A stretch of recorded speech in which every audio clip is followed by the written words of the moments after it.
अवधूत चिंतन श्री गुरुदेव दत्त श्री स्वामी समर्थ स्वामी शिवा मार्ग या माझ्या चॅनलमध्ये आपल्या सर्वांचं खूप खूप मनापासून स्वागत आहे। 24 मार्चला आहे होळी पौर्णिमा। फाल्गुन महिन्यातील पौर्णिमेला होळी पौर्णिमा या नावाने संबोधले जाते आणि मराठी वर्षातला शेवटचा असा हा सण आहे।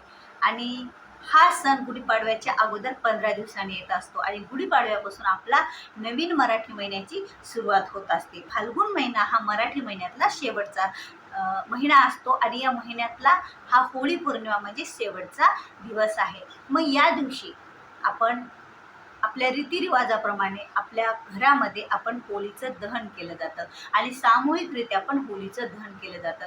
होळी घरामध्ये पेटवणं, होळी घरामध्ये पेटवणं म्हणजे याला खूप शुभ असं मानले जातं। कारण अग्नी बघा, अग्नी कुठे पेटली त्याला शुभ नसतं, पण ज्या वेळेला होळी पेटवली जाते त्याला खूप शुभ असं मानलं जातं। कारण या होळीमध्ये आपले सर्व संकट, ताप, विघ्न, आपले पाप हे सर्व काही जळून भस्म होत असतात। आणि मग होळी पौर्णिमा का बरं साजरी करतात, मी तुम्हाला एक त्याची छोटीशी कथा सांगणार आहे थोडक्यामध्ये। तर होळी पौर्णिमा केव्हापासून साजरी करतात हे बघा, सगळ्यांनाच माहीत आहे विष्णूचा भक्त प्रल्हाद। आणि प्रल्हाद हा विष्णू भक्त होता आणि त्याचा जन्म राक्षस कुळामध्ये झाला होता।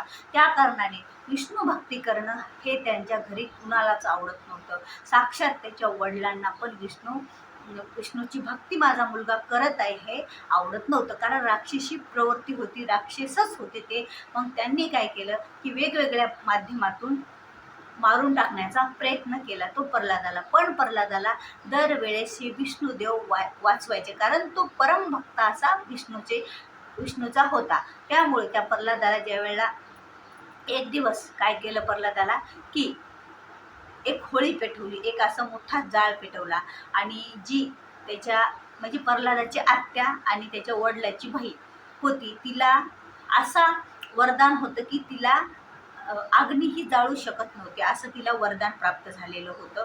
तिने ते प्राप्त करून घेतलेलं होतं। तर त्यावेळेला मग तिला असं सांगण्यात आले की तू प्रल्हादाला मांडीवर घेऊन बस आणि मग आम्ही तुम्हाला होळीमध्ये तुझ्या बाजूला पेटून ठेवता, म्हणजे तू वाचतील आणि प्रल्हाद हा जळून भस्म होईल। मग तिनं मग त्या दिवशी सर्व गावात दौंडी पेटवली की बघा हा प्रल्हादाला घेऊन ही होलिका बसणार आहे। होलिका तिचं नाव होतं होलिका। ती होलिका प्रल्हादाला घेऊन बसणार आहे बघा, तिला काय होत नाही म्हणजे प्रल्हादाला काय होत नाही अशी शाश्वत सगळ्या लोकांना तिथे दिली। मग लोकांनी ती मान्य केली आणि मग त्यावेळेला तिथे होलिका दहन करण्यात आलं। म्हणजे मग त्या होलिकाला वेगवेगळ्या लाकडांनी कशाने तिला पेटवून देण्यात आलं। पण असा चमत्कार झाला की प्रल्हाद ज्या वेळेला जरी त्या होलिका दहनामध्ये आत्याच्या मांडीवर होते, होलिकाच्या मांडीवर होते, तरीही ते सारखं श्री विष्णुदेवाचं नामस्मरण करत होते। विष्णुदेवाच्या नामस्मरणाने विष्णुदेवांनी त्यांना तारलं। म्हणजे जी होलिका होती, जी होलिकाला वरदान प्राप्त झाले होतं की ती जाळामध्ये भस्म होणार नाही, तिला पेटू शकत नव्हता। पण यांच्या म्हणजे तिने हे वाईट कृत्य करू लागली ना, तिला स्वतः काही असं अग्नी नव्हतं तिला काही त्रास व्हायचा, पण देवाला वाईट हे सहन होत नसतं, वरदान जरी दिलेलं असलं तरी। तिचा हेतू होता की प्रल्हादाला भस्म करण्याचा, मारून टाकण्याचा। मग त्यामुळे ती स्वतःच भस्म झाली आणि प्रल्हाद त्या होळीतून जशाला तसे बाहेर आले, त्यांना कुठलाही त्रास असा त्या होळी दहनाचा झाला नाही आणि ती होलिका बिचारी जळून भस्म झाली। तेव्हापासून वाईट गोष्टींचा नाश होण्यासाठी, वाईट प्रवृत्तीचा नाश होण्यासाठी आणि अशा बऱ्याच गोष्टी आहेत, आपल्या संकटांचा, आपल्या विघ्नांचा आणि आपल्या समस्यांचा असा नाश होण्यासाठी ही होलिका दहन आपण आपल्या घरामध्ये करत असतो। जरी घरी करत नसलो तरी सामूहिकरित्या जिथे करतात तिथे जाऊन आपण पूजा करायची असते। आणि पुढचा व्हिडिओ मी बनवणारच आहे की होळीची पूजा कशी करायची, त्यात कोणते कोणते पदार्थ आपल्याला घ्यायचे आहेत आणि कशा रीतीने ती करायची आहे। तर याच्यामध्ये मी तुम्हाला सांगणार आहे की होळी पौर्णिमेच्या दिवशी उपाय काय करायचा आहे, दिवसभर तोडगा काय करायचा आहे, या व्हिडिओमध्ये तुम्ही जाणून घेणार आहे। तर त्या दिवशी आपल्याला दिवसभर काय करायचं, एक उपाय आणि तोडगा करायचा, खूप खूप सोपा आहे, कोणीही करू शकते। एखादा मंत्र नाही, स्तोत्र नाही, कुठली पूजा नाही, सामग्री नाही। सामग्री लागत, सामग्री म्हणजे काय लागणार आहे बघा, एक काळा कपडा छोटासा असा लागणार आहे, रुमाला एवढा। आपल्याला कोराच काळा कपडा हवा आहे। आपल्याला कोणते वस्त्र फाडून किंवा आपण घातलेले कपडे काळे असतील, जुना कपडा तो नाही घ्यायचा, तर कोरा काळा कपडा घ्यायचा आहे. एक काळा, अखंड काळा कपडा, की कुठेही तो थोडासा काळा आहे त्याच्यावर ठिपके वगैरे असं काही नाही, अखंड काळा कपडा. आणि त्या कपड्यामध्ये आपल्याला एक मुठभर, अशा या मुठीत बसतील एवढे आपल्याला काळे तीळ ठेवायचे आहेत. आणि ते ठेवल्याच्या नंतर आपल्याला त्याला बांधायचं आहे आणि आपल्या घरातील कर्त्या माणसाने ते दिवसभर आपल्या खिशामध्ये ठेवायचे आहे.